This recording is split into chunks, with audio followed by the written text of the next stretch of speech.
سلامونه او نیکی هیلي ګرانو کتونکو په خیر راغلی پښتو کوکینګ ته. نن به منګه تاسو ته د نان خطایی چل درښکارا کو. دا یو قسم بسکټ یعنی کلچې دي. دا ویډیو تر اخره پورې وګورئ. د ډیر یو مزیدارو او خوندورو بسکټو چل به زده کړئ.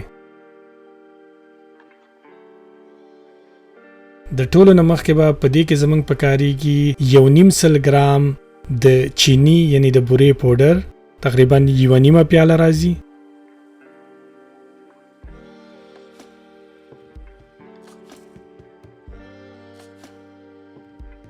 سلور غټ قاشوغي د پکوړو وړه یعنی 1.5 ګرامه.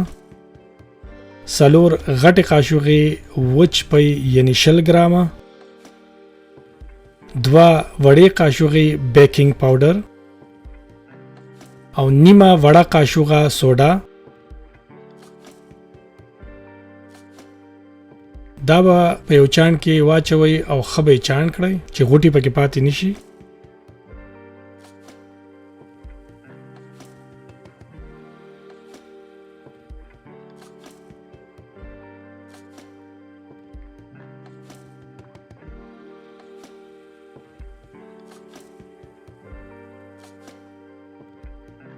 اوس به په 2.5 ګرامه سپین وړه ورواچو یعنی 2 پیالې وړه. دا به هم چاڼ کو او د دې سره به میکس کړو. چاڼ کولې په دې ضروری دي چې غوټي دنه پکې پاتې نشي.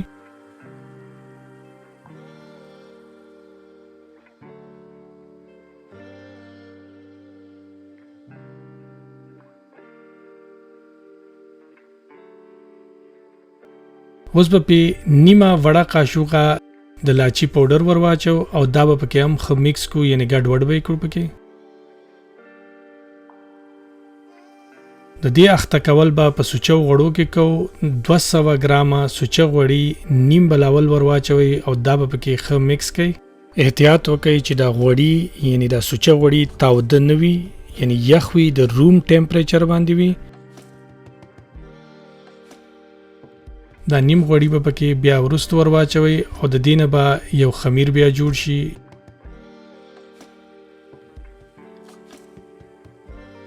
کله چې دا تیار شي نو دغه سی بیا ښکاری.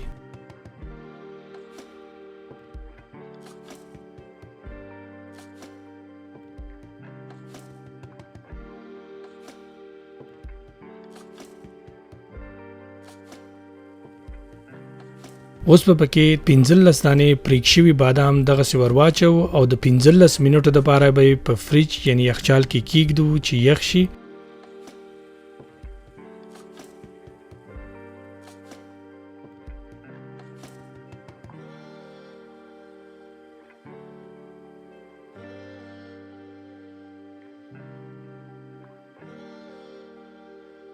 په دې طریقه ته بیا دغه سی بسکټ جوړیږي.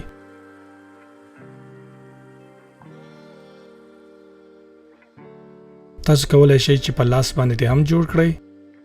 نو په دې ترتیب باندې تاسو کولای شئ چې د دې نه بیا بسکټ جوړ کړئ.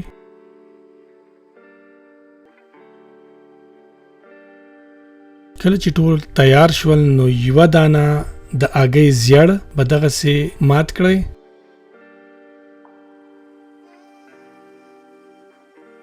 او په یو برش باندې به بیا د دې ټولو بسکټو په سر باندې دا ووهئ.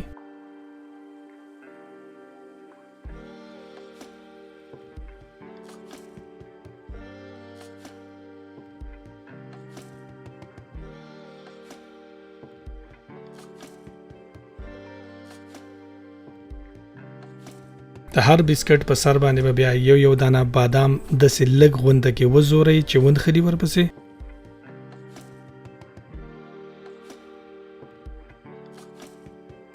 د مخکې نه منګه دا اوون یعنی تنور تود کړو. په 180 درجو کې به د 15 منټو نه تر 20 منټو پورې پرېږدئ.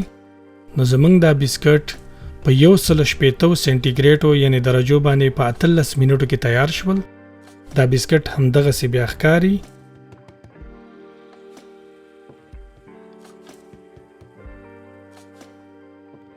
کله چې تیار شي نو بیا به په یو جال باندې د 2 غنټو لپاره پرېږدئ چې په خپل یخ شي.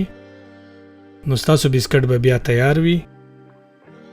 د دې سره زمونږ ویډیو اخر ته رسیږي. ستاسو نه اجازت غواړو. د الله پامان.